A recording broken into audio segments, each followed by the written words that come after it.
Warbixin ku saabsan gabadha film sameeyaha ee Farax Qaan awoodeeda box office-ka. Farax Qaan waa mid ka mid ah gabdhaha filimada sameeya, haddana waa mid ka mid ah film sameeyaha ugu guulaha badan. Xidigtan waxay film samaynta bilowday sanadkii 2004 waana midda guush u saaxiibka ilaa haddana ma jiro wax film ay director ka noqotay oo ku guuldareystay. Taxliil ku saabsan Farax Qaan awoodeeda box office-ka, magacyada filimada ay director ka noqday, xilliyada la daawado iyo natiijo ahaan inta uu gaaray.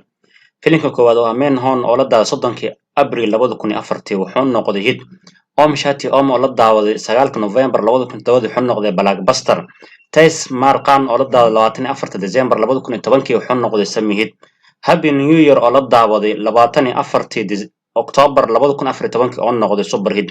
Kala saaridda natiijada ahaan filimada blockbuster oo hal ah, super hit oo hal ah, hit oo hal ah iyo semi hit oo hal ah. Guud ahaan Farax Qaan muddadii ay filimada sameynaysay waxay samaysay 4 filmood oo kaliya, waxaana xusid mudan in afartaba ay guuleysteen ganacsi ahaan, taasi oo ka dhigan in boqolkiiba boqol Farax Qaan filmadeedii guuleysteen. Farax Qaan filimada ay samaysay waxaa hit dhammaystiran noqdeen 3 film, taasi oo ka dhigan in 75 boqolkiiba filmadeeda hit dhammaystiran noqdeen. Xidigtaana waa midda guusha u saaxiibka ah.